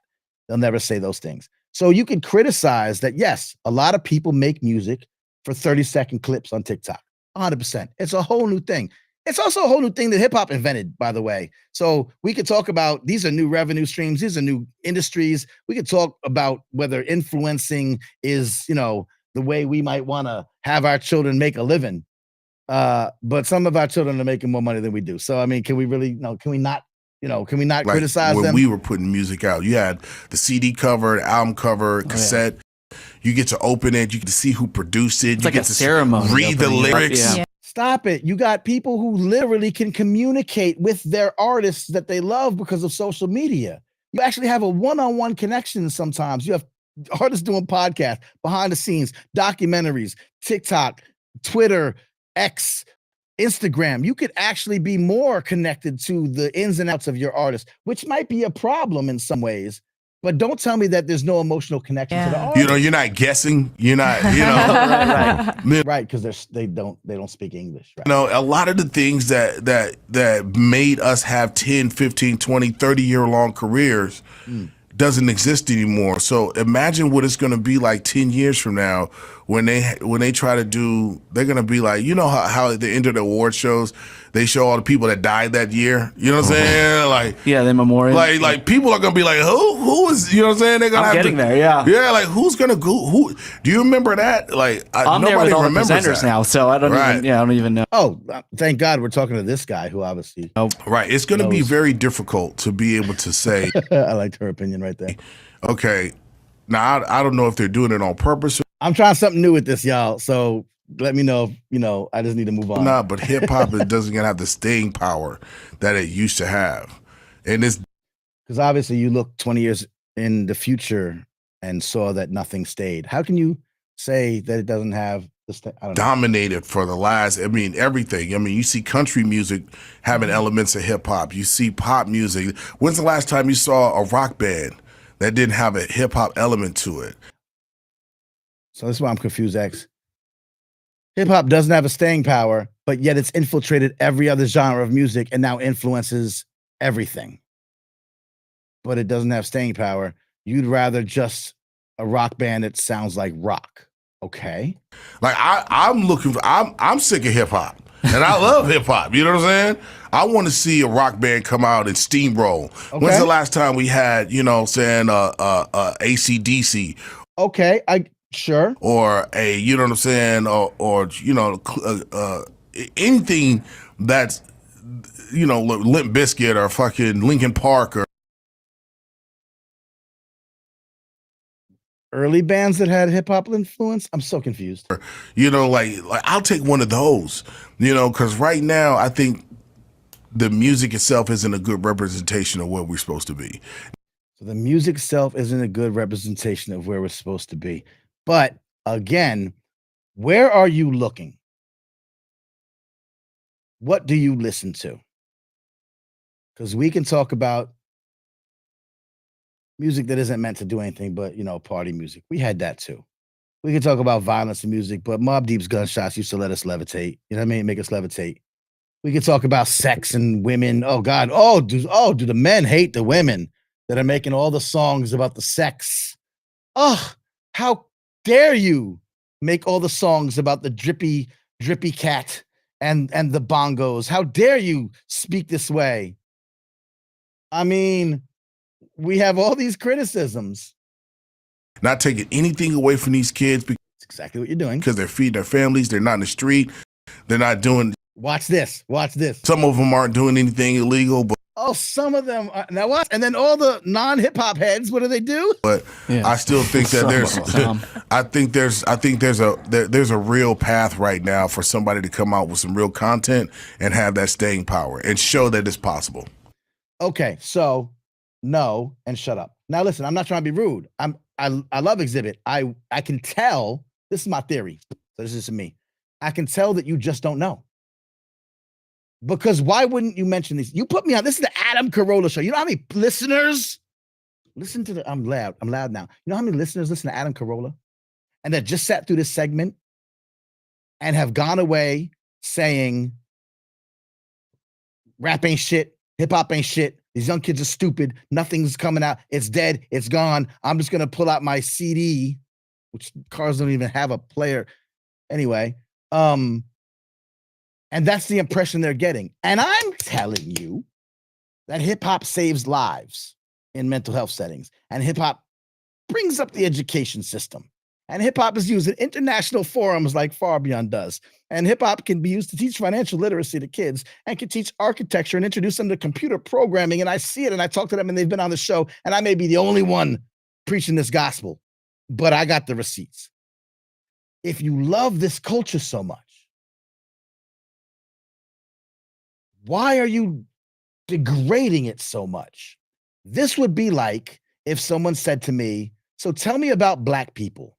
And I'm like, "Well, you know, they're all in jail. So you tell me." And I'm not discussing any of the nuance about why that might be, why institutional racism and over policing, like none of the things. And you're doing the same thing to the music and culture that A, you love, and B, can save our children's lives. Why? And then this guy. Hip hop has been around for 50 years. Not a single hospital, not a single school, not a single bank, not a single supermarket, not a single distribution company. How can we call hip hop a blessing to the black community when that type of money being made off of our culture and the community doesn't benefit from it at all? So you come to the community and give out a few turkeys. You come to the community and give out a few pair of sneakers. You come to the community and you throw a couple parties. And in exchange for some damn turkeys and chickens and some sneakers, you push death and destruction on our children for a living, and we're supposed to be okay with that because you dropped off some clothes and some turkeys. It's not acceptable. Until hip-hop begins to be a blessing for the black community, hip-hop is an agent of white supremacy. Woo! And then the rapper will say, well, until we talk about hip-hop and mention all the great things that hip-hop can do for the black community, perhaps those comments are agents of white. I'm not. I can't speak for Dr. Umar. I can't speak for the black community. You know me. I can't do that. But I can speak for hip hop, and I can speak for all the great things that I know hip hop does that benefit the black community. A hospital, a bank, a school. First of all, Puffy helped open charter schools in Harlem. Yay! And everyone was like, "Yay, that's great for hip hop." And I'm like, I don't know. Do you know about charter schools? You know that charter schools are not always the best thing for the communities in which they are placed. Like it's not that cut and dry to say Puffy made a school and yay Puffy, yay hip hop. A bank? I mean, they kind of, Killer Mike's pawning off Greenwood Bank as a bank. It's not a bank, it's a financial institution because you can't build a bank. You can't say, like Jay-Z can't build a bank and not incorporate it into the banking system. And that's not going to happen. That's not the way to change the game. A hospital like this hospital system, you can't just open a hospital. You can open a clinic. You could, donate some money. And I'm sure some of the, I would hope, yes, some of the richer hip hop heads are doing that stuff, but that's not what's going to change the trajectory of the Black community. The hip hop education movement that we've talked about, the hip hop mental health therapy, the hip hop incorporation, that's what's going to change. We see it happening. Want to be a bank? Like, who wants to be a bank? You can't be a bank. You could be what Nas does, and he works the system from the inside. Venture capital, right? Starts Queenbridge, and I don't know whether all that is good, but I know that Nas is now making documentaries with mass appeal. Nas is doing a lot of stuff that tells the story of hip hop, and perhaps he's getting funded because he started investing in Ring when Ring was nothing and made $500 million off of that. Jay-Z, you know what? I got a lot to say about Jay-Z's contributions to social justice and society and stuff, but, keep making Khalif Browder documentaries. Keep bailing protesters out of jail. Okay, I'll tell you, the NFL thing, it's a whole other talk. But okay, so you say that, you can't come into town and make some turkeys, hip-hop not helping the Black community, but you're literally ignoring the two of the biggest entrepreneurs, moguls in hip-hop history that have done things that have directly helped the Black community? Not to mention the hundreds and hundreds of artists and artist-affiliated folk and hip-hop affiliated. Dr. Bettina Love ain't no rapper. She's not coming to town to drop turkeys off. But she's writing books about school education abolition with a hip-hop grit and a mindset. Why are we not talking about these people, Dr. Umar? Why are we not saying your platform is so fucking huge? You know what I would do to have a platform where the dialogue is interviewing me? And because no time you hear me open my mouth am I saying hip hop isn't the greatest thing that ever made on this earth and it's saving people's lives and can do all these things. Oh, but all the da-da-da. Yeah, I know. And so if I give you a group that's full of men and they're doing some great work, or if I highlight a man on this program, are you going to say, well, men suck throughout history? Yeah, I know, but this one doesn't. So let's focus on this. Yeah, hip hop sucks. It's not the type of music I used to, we used to have CD covers. Oh my God, are you serious? Look at the people I talk about and the people that I've talked to on the show that are doing amazing work. And you're going to tell me you're going to be stuck on CD covers? When I've seen Breakbeat Code teach young African-American kids, 13, 14 years old, in 4 hours, the basics of computer programming. They've never seen, touched, felt, smelled a computer program in their lives. And in 4 hours, they're like, I like beats. I like computers, I guess. I'll go to this stupid program at the library my mother made me go to. And in 4 hours, they've used Python to create beats by pulling beats from a repository and stacking them and layering them. Now they got these dope beats and they're freaking proud of themselves and they know how to program a computer. But you're going to call out the turkey givers, which actually isn't that bad a thing. At least they're doing something. I don't get it. We didn't invent violence. You're right. You didn't invent violence. There was gang banging before hip hop. Yeah. Okay. There was drug dealing before hip hop. Yep. There was black on black crime before hip hop. Yeah. But let me tell you where hip hop is guilty. Tell me. Hip hop glamorized it. Hip hop glorified it. Mm-hmm. Hip hop put a spotlight on negative aspects of Black culture. So the thing about that is this. Yeah. Because there are negative aspects of Black culture. There are communities that have not been taken care of by governments or by municipalities or by, the entirety of this country. I learned more about the history of innovators and Black excellence and inventors through KRS-One's song, You Must Learn, than I ever did in a high school or junior high school or probably in college. I learned more about police brutality and gang violence through NWA and all that negativity out in the West Coast that we didn't really know about in New York. And I'm a white dude from Long Island, but, I'm in the mix. We all did this together. This wasn't a revelation for me. My Jamaican American friends. We all came up at the same time, listening to the same music, didn't know nothing about colors on the West Coast. We learned about this through hip hop because the media wasn't talking about it. If the media was talking about it, they were just negatively giving a negative impression of what hip hop is. I did a little bit of a study. I looked at 1993, which was one of the seminal years in hip hop. 1993 was like The Chronic, or 1993, 1994. The Chronic, Tribe Called Quest, all these wonderfully artistic and creative and brilliant and seminal and long-lasting albums in hip hop's canon. The New York Times, the nation's paper of record, the entire year, I looked at every article that was written about rap or hip hop, and except for like one or two, there was probably like maybe 20, 25. Every single one was, radio station opposes negative, violent rap lyrics. Reverend Calvin Butts runs over CDs in Harlem with a bulldozer. Rapper arrested for sexual assault. Fight at, concert, whatever. All these negative things in the paper of record that went out to all the, conservative folk or non-attached to the culture folk. But that was the year we had Tribe Called Quest. That was the year we had like Wu-Tang and the Chronic, or I'm mixing up the years, but you get what I'm saying. I looked at specifically this one year, and that's the impression that was getting out to the world, that rap and hip hop and those associated with it ain't shit. But then 30 years later, they're like, 1993 was the year that changed everything and one of the best years for rap music, and how The Chronic was a masterpiece of social commentary at the time. All this later.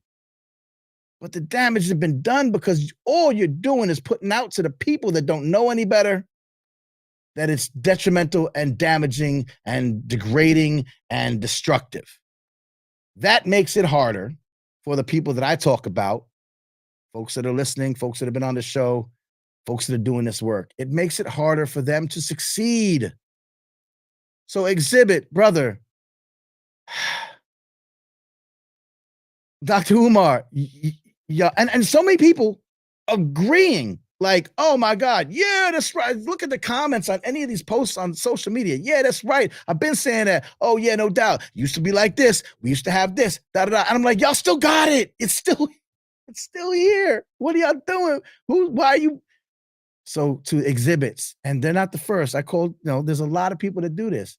When Dr. Umar says, until hip hop becomes beneficial to the Black community, it's an agent of white supremacy. I think the agents of white supremacy want you to think that hip hop can't uplift the Black community. I know it can. The people that I work with, a bunch of them from the Black community, know that it can. So inadvertently, perhaps, I don't think that Dr. Umar is an agent of white supremacy. I don't know. Who would know? Would you know? I don't know. Inadvertently, the Xzibits, the Dr. Umars, they're not qualified. They're not in it like we are. They're not listening. They're not paying attention. They're not looking, because if they did, why would they not mention it? Why would they not say, everything's terrible and the turkeys are bullshit, but, do what Mama's Hip Hop Kitchen did for 15 years in the Bronx. Do what Rebel Diaz did with the Rebel Diaz Arts RDAC Center in the Bronx. Do what my man Majesty was doing, rest in peace, bringing organizations like Cop Watch into the album release party, so that you're getting there, you're getting your hip hop on, you're rocking out, you're buying your merch, but then you're learning about how to properly record police interactions with the public. Talk about No Name and what they've been doing up in Chicago with the Abolitionist Bookstore. Mention Kendrick Lamar's Pulitzer Prize to remind people that it's not incomprehensible mumble rap. Ha ha ha. We have geniuses, brilliant young people from all across the spectrum that can make some stupid ass dance songs. I remember the Pee Wee Herman. Remember that dancer? Joski loved the Pee Wee Herman. And you're going to talk to me about incomprehensible, childish rap lyrics today? Come on, man. We've always had this stuff. Hip hop was never meant to stay just stuck in pop music. It's expanded. It's outgrown it. It's left its seed Just like Xzibit said, all the different genres, country music, R&B, pop, rock. There's hip hop everywhere. It's impregnated the world musically, artistically. And now it's like, we onto something else. I'm trying to change the education system like I changed the music system. Business, says hip hop. I'm trying to change the mental health therapy game, health and wellness as a whole. You talk about why hip hop didn't build a hospital. What hip hop can do is teach doctors to be more conscious of their Black patients. I've seen hip hop do this because they don't understand culturally where their patients come from culturally. And so you get misdiagnoses and you get pain tolerances are all off.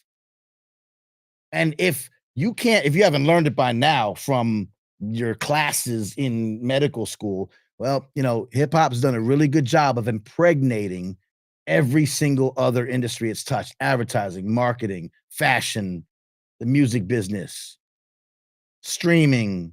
It's all because of mixtapes. I've connect those dots. So if it can do that, it can do anything, bro. It can bring any message. And politically, oh man, don't get me started. We'll talk about that on another episode, on another Monday night of the Hip Hop Can Save America live stream show, because politically, especially if you're a Democrat or whatever, when you supposedly have this voting bloc that always votes for you, but is really looking at you side eyes these days, you got to tap into the cultural language that doesn't just affect, communities of color, but also reaches out into this universal coalition that only hip hop can deliver. But no one does this. No one thinks about this. Why? Because hip hop is garbage and trash and destructive and degenerate and destructive and degrading, and it's misogynistic, and it's all these things. Because that's what we keep hearing from big mouths on big platforms. Listen to this big mouth on a little platform, and let's see if we can change that narrative together. I'm doing all I can. Support this work if you can. Patreon.com/Manny Faces. All that's going to do is I'm going to put money into the show to get it to more heads. You can advertise shows and do ads and make sure people see it. Right now, share. Just do a share if you can. If you like what I'm saying and like what I'm talking about. They get it wrong, and they just add to the perception that this music and this culture has nothing to offer. Particularly, we talk about the Black community, but also, as we've talked about, poor white kids love hip hop too, and they need help. They're not being taken care of. The former president didn't take care of them. The current president may be trying, but I don't know. But if hip hop, and not just the music, and not just the culture, we're going to get Dr. Toby Jenkins on this show, who's going to talk about the hip hop mindset. And like I said, Dr. Bettina Love is not a rapper, but she's hip hop. And it's that mindset, the way you see the world, the way you tackle the world, the way you problem solve, the way you remix things, the way you come in the back door when they said you can't come in at all.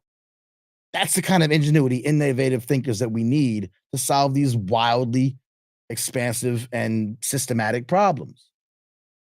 But if you keep saying they don't exist, you're not helping. So think twice when you talk about how you criticize the music today. It's easy to criticize the music that you don't like. I get it. We all get it. But we have to think past that and say, listen, if I do this, how can I do it in a way that also uplifts and amplifies the people that at least I think are doing it right? You know what I mean? There's some OG artists out here that are like, yo, I'm still making music, bro. You can't even mention my name. You know what I mean? I saw my Facebook page, Cool Kim from the UMCs, was like, listen, I'm still doing music. I'm hip hop all day. I'm still making music. I got to convince you that I exist. Because when they say today's hip hop, they're also implying that nobody from the old school is making music. And like people from the old school are still making music. And they're like, yo, mention my name, bro. And if not, mention my kid's name, because my kid is doing some amazing work in some of these crazy fields. So I just say that, I don't know. I just wish people would listen to me. I'm really happy that y'all are, and I'm really, it touches my heart. I hope I'm saying something that vibes with you. I haven't checked the chat. Some of y'all are clapping me up, giving me peace and love. I love y'all. Let's do this again. Let's do this again. Will I be back next Monday? I'm going to be rolling by the beginning of the year, so I may not do a show next. We'll see if I'm up for it. December looks pretty good. My man Andrew Wang will be with us on the 11th to talk about Yonkers, the history of Yonkers hip hop. There's a lot of stuff going on in your local hip hop regions. I love to big up. Please, if you got things going on, Natalie Cruz said, oh my God, all these chats, y'all are in on it. So y'all are doing it. Natalie, shut up. I hate you so much. It's so funny. I'm so glad you're here. I love you, Natalie. Hip hop schools and centers across the globe. Absolutely 100%. Rebel Diaz Arts Collective. That's right. Raphael Travis, again, you know what I'm saying, man. I'm just preaching to your choir. But I appreciate that we're doing this. Two things, if you like what I said and you feel like getting a little bit more of my insight, but it's also a good way to think about this, please sign up for the newsletter. I just published the article, which was basically me saying all the things I said tonight, but not so freestyly. And it was you'll see it in there. We need to change how we talk about hip hop. Exhibit 1. Haha, get it? You see what I did there? Please go to mannyfaces.substack.com. I wrote about basically what I said here. Nice long diatribe. I talked about how Questlove, who we love, also missed the boat a few years ago by after the killing of Michael Brown at Ferguson. Went on his Instagram page a few months later and said, we need more protest music. How can we do protest music anymore? Especially our hip hop artists. We were so good at this. This was what hip hop was all about. And people were like, yeah, that's right. Back in my day, but also like 300 people on his Instagram was like, I do protest music. Check out my song.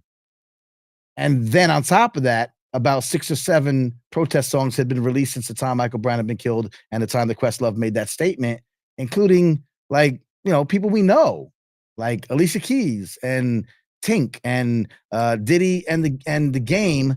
And what was funny is Questlove was like, we need new Public Enemies. He's like, not every song has to be Fight the Power, but we need new Public Enemies. And one of the people that made a song was De La Soul featuring Chuck D from Public Enemy. These were protest songs directly in relation to Michael Brown, being killed by police in Ferguson. And again, I'm not trying to call. I used to say I was calling Apple. And then someone said, nah, Questlove, don't disrespect the OG, blah, blah, blah. And I'm like, yeah, okay, I get it. I think he should know better, but maybe he doesn't. So instead of calling him out, I'm pointing these things out. And I'm saying, brother Questlove, brother Xzibit, brother Umar, listen, I do this. This is what I do. I find the people who are doing the great things in hip hop. Holla at me. Let's sit down. Let's get on the show. Let me introduce you to some people. Help me build up my organization so that we could do it in mass, right? Do it larger, do it to scale, 10x it, so that you're not so uninformed. And I get it. There is no incentive for our hip hop media, for our mainstream media, and for our social media to tell these stories. It's about the drama, the clicks, all that. I used to work in real journalism, and real journalism suffered just as bad. The reason why we're living in this world of confusion is because journalism, lost its ability to be truth tellers. And even before they were truth tellers, they were also agents of those in power. So we all trusted them, even though we shouldn't. And then we needed to trust them, we didn't. And then now we don't know who to trust. There's no incentive for anyone to bring you these stories. There's no incentive for anyone to say that hip hop can save America. From what? From inequality, from inequity, from educational disparities, from poverty. That's what hip hop can save America from. But if like I know, a lot of people don't want those things to happen. So I need our big mouth, big platform folk to become advocates and not unwitting agents of that same white supremacy that they rail against. So that's all I got for y'all. Thanks for sticking around tonight. Thanks to my man Farbeon, who came through and talked about his international collaborations and his great stuff. Thanks to Silent Night for sticking around for the first part of the show, keeping me company a little bit. Thanks to all of y'all. I can't even tell you how much it means to me that we got some people paying attention and they like the vibe of this. I'll be having more guests. We're trying to step up the game. It's a new system tonight. I like how this works. I like how this looks. I look pretty crispy tonight, right? I think so. Once again, one way to stay really abreast of some of the things that we're doing. We didn't get to talk about the Global Conference for Hip Hop Education. I talk about conferences a lot on this show, and I think that some people are like, great, because I'm a teacher or I'm an educator. But if you're not, I don't care if you're a business consultant or you're or you're an entrepreneur or if you're connected to this topic, you're hip hop. You got hip hop in you. You got a love for hip hop. And I'm trying to tell you that hip hop can help every industry. I do workshops, I do consulting, I do keynotes, and I tell you, oh, what's your line of work? Here's how hip hop can help you be more inventive, more innovative, gain new audience, gain new clients, gain new leads, gain new employees, because you want that diversity and inclusivity and equity and belonging, right? You got that whole, but you can't do it. Like, I don't know how to do it. Hip hop can tell you how to do it. Hip hop can tell you how to hire people from different mindsets that are brilliant and ingenious and full of ingenuity. Why? Because they've remixed all of the culture, all the industries, all of the things. Do you want to tap into that? Cool. Let's do it authentically. I'm just the middleman, right? I'll introduce you to the right people that are doing the right things. So all of this, you can find it mannyfaces.substack.com. It's a free newsletter. I spit out these conferences because I think you should be at them. Even if you're not an educator, if you're in town and there's a hip hop oriented college conference, it's usually free. Go. Go, and you're going to learn today. You're going to learn that day about the ingenuity and inventiveness in hip hop, music, and culture, and how they can apply that across all the boards. Yeah, man. There's so much love out here. Peace to Rod Wallace checking in. Peace to Brian K. Austin. What up? What up, my man? I'm seeing friends and family. I love y'all. Keep rocking with me. I may be back next Monday. And then the next Monday after that, I think is it a holiday? I don't even know, man. No. It'll be the new year by the next time. All right. Keep alert. YouTube, just go to if you're following me on YouTube, you're already good. Please hit the notifications button. Please make sure that you know when I'm coming back. I'll be pretty much weekly, top of the year. I'm still a little off and on. We getting our sea legs. hiphop-can-save-america.com/watch. If you're not on YouTube, it'll take you right to the YouTube page. Follow, subscribe, do all the things. Be a patron, and you can come on the show. I don't like doing it all myself. Like, I know I'm good at talking, and y'all just watching, and I feel like I'm, like the Fox News guys that just talk and, but I want y'all to be a part of the show too. So I'm inviting y'all to come on the first part when we go over the news stories and give you 2 cents, promote your thing. Everyone's doing a thing. You can promote your thing, but I got to kind of do it, through the patron system. So become a patron and you can join the show and be part of it. I'll always shout out people in the comments, in the chats and all that stuff. I'm doing that. This is wonderful. This is dope. Yo, Bob Knutson, my man, thank you for checking in. DIY is the way. Punk and hip hop has that in common. Hey, Punk was an early friend of hip hop. Punk was a early friend of hip hop. There's so many things like, if it wasn't for X, then hip hop wouldn't have been hip hop. There's a great article I didn't get to cover. I'll send it out in the newsletter about the mixtape phenomenon and how without mixtapes we wouldn't have seen hip hop. Without Yo MTV Raps, would we have seen hip hop, expand? Without mixtapes, would we have seen hip hop go to different cities? That's how hip hop populated the country. People would be like, oh, I'm going up to New York. And then you grab these mixtapes, you come back down to DMV, you go down to Florida, you go down to Atlanta, you go down to St. Louis or Chicago, and you bring in them tapes, and now it's percolating. Then local radio stations start popping up, and then you send it to your cousins that's overseas in Germany because they're in the military. And now you got hip hop, pollinated throughout Germany. Hip hop wouldn't have expanded without the mixtapes. Hip hop wouldn't have come downtown if it wasn't for the punk scene. The punk scene showed a lot of love. There's a lot of correlation between early hip hop and punk. A lot of times people try to compare the two, and I say, okay, cool, hold your horses. You know what I mean? Like, punk was a culture, more like a subculture, and hip hop has long since gone from subculture to full actual worldwide, culture. So, let's in stages, y'all. Keep the levels right. But absolutely, punk and hip hop do have a lot in common. And punk was a great early friend of hip hop. You can read about it. I saw some guy present again in an academic conference. I didn't know all the connect. Where I can speak about this with all this, conference. Yeah, punk and hip hop. They used to, came downtown and Fab Five Freddy and Basquiat and all because I saw a guy at an academic conference. There's probably articles about it now, but again, the media is not our friend. The only media that's your friend. Manny Faces. You sick for this one. All right, let me get out of here, y'all. I got podcasts to edit. Shout out to my Newsbeat family, social justice, journalism with a music soul. Shouts to Uneffing the Republic. Just dropped a 3-part series on Palestine. I don't know. Just follow me, man. Google me. Check out all my things and pay attention. I got my hand in so many things. I don't know where to tell you to go, but just stay tuned. The people I work with are so brilliant, and I am just trying to be the best messenger I can.